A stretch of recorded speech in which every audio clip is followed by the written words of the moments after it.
ప్రియమైన వారలారా, యేసు నామమున మీకు నా శుభాకాంక్షలు. ఈ దినం మీకు ఆశీర్వాదకరంగా ఉండబోతున్నది. ఈ స్థలం చాలా అందంగా ఉన్నది, చూచుటకు చాలా ఇంపుగా ఉన్నది, కొండల ప్రదేశంగా ఉన్నది అని చూస్తున్నారా? ఐరోపాలో ఆస్ట్రియా అన్న ఒక దేశము ఉన్నది కదా, జర్మనీకి ప్రక్కన ఉన్నది. ఆ దేశములో ఉన్న కొండల ప్రదేశము ఆల్ప్స్ కొండల ప్రదేశములు వినబడి ఉన్నారా? ఐరోపా ఖండమంతటా అనేక దేశములలో వ్యాపించి ఉన్న ఆల్ప్స్ కొండలు చూచుటకు చాలా సుందరంగా ఉన్నవి, మనసుకు చాలా మనరమ్యంగా ఉన్నది. అందులో ఒక చోట నిలబడి మీతో నేను మాట్లాడుచున్నాను. సరే, దేవుడు నాకు ఏ వాక్యము ఉంచినారు అని అనుకుంటున్నారా? 1 కొరింథీయులకు 2వ అధ్యాయం 9వ వచనము, దేవుడు తన్ను ప్రేమించు వారి కొరకు ఏవి సిద్ధపరిచెనో అవి కంటికి కనబడలేదు, చెవికి వినబడలేదు, మనుష్య హృదయమునకు గోచరము కాలేదు. దేవుడు తనను ప్రేమించు వారికి సిద్ధపరిచిన ఆశీర్వాదములు. మీరు యేసుని ప్రేమిస్తున్నారా? నిజంగా ప్రేమిస్తున్నారా? చెప్పండి. మీ కొరకు ప్రాణమునిచ్చి రక్తము చిందించి మరణించి తిరిగి లేచిన యేసుని ప్రేమిస్తున్నారు కదా.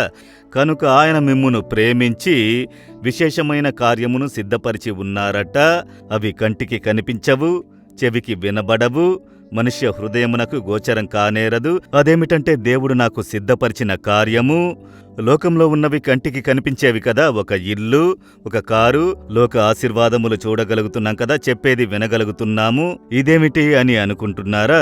యేసుక్రీస్తు మరణించి పునరుద్ధానుడైన తర్వాత పరలోకమునకు ఎక్కి వెళ్లే కాలము, దేవుడా మరణించే కాలము సమీపించినప్పుడు శిష్యులను చూసి చెప్పారు, నేను వెళ్ళుట మంచిది, నేను వెళ్ళి మీ కొరకు పరలోకంలో ఒక స్థలమును సిద్ధపరిచెదను.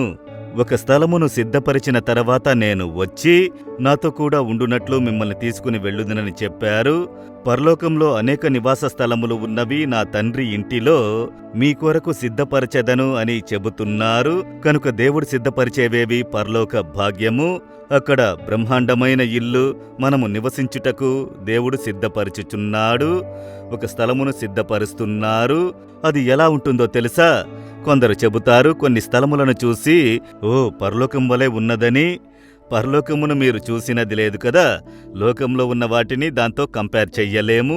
ఎంతో బ్రహ్మాండంగా తప్పక ఉండును. అక్కడేమో దేవదూతలు ఉంటారు, పరిశుద్ధులు ఉంటారు, దేవుని మహిమ. బైబిల్లో కొంత అది చూపించినారు. అనుకుంటేనే మనకు ఆశ్చర్యంగా ఉన్నది. మనము కంటితో చూడలేదు, చెవితో వినలేదు. అయితే దాని మహిమ వ్యత్యాసము. అక్కడ ఒక స్థలమును మీ కొరకు సిద్ధపరిచెదరట. అదే నిరంతరమైనది. లోకములో మనకొక ఇల్లు అవసరము, వరుమానం కొరకు ఒక మార్గము అవసరము, దాని కొరకు పని, బిజినెస్, అనేక కార్యములు ఉన్నవి కదా. మనం అధికముగా ఈ కార్యములను మాత్రమే ముఖ్యత్వముగా ఎంచి అడుగుతున్నాము. అయితే దేవుడు మన మీద ప్రేమ ఉంచి నిత్యముగా జీవించి ఉండునట్లు ఒక పరలోక భాగ్యమును మన కొరకు సిద్ధపరిచి ఉంచినారట. అదే గొప్ప ఆశీర్వాదము. చూడండి, లోకములో ఎంతకాలం జీవించగలము? ఇది స్థిరము లేనిది, కొంతకాలము అంతే. అయితే మరణము తర్వాత దేవునితో పరలోకంలో జీవించబోయే జీవితమే నిరంతరమైనది. అదే నిత్య జీవము. నశించని ఒక జీవమని వేదము చెబుతున్నది. దానికి ఉన్నతమైన ఒక కార్యమును దేవుడు సిద్ధపరుస్తున్నారు. మీ కొరకు సిలువలో మరణించి తిరిగి లేచిన యేసు పరలోక భాగ్యమును సిద్ధపరిచి ఉన్నారు. ఆయన ద్వారా అక్కడికి వెళ్ళగలమే గాని వేరే దేని ద్వారా పరలోక భాగ్యమును ఎవరూ పొందుకొనలేరు. ఆయన ఒక్కరు మాత్రమే సిలువలో రక్తము చిందించి పరిహారము చూపి పరలోకమునకు వెళ్లే ద్వారమును తెరిచినవారు. ఆయన మన కొరకు అన్నిటినీ సిద్ధపరిచెదనని వాక్కునిచ్చారు. ఇలాంటి వాగ్దానము వేరే ఎవ్వరూ ఇచ్చినది లేదు. కనుక ఆ యేసుక్రీస్తుని మీరు విశ్వసించినది ఒట్టి లోకమేలుల కొరకు మాత్రం ఉండకూడదు. ఇది తాత్కాలికమైనది. అయితే నిరంతరమైన దేవుడు సిద్ధపరిచిన ఆ మహిమ కలిగిన కార్యమును వాంఛించాలి, దాన్ని ఇష్టపడాలి, దాన్ని విశ్వసించాలి. దేవుడు చెబుతున్నారు, నేను మీ కొరకు సిద్ధపరిచిన కార్యము విశేషమైనది. అది పొందుకొనుటకు సిద్ధమా? కనుక దానికి తగిన ఒక పరిశుద్ధ జీవితం జీవించాలి.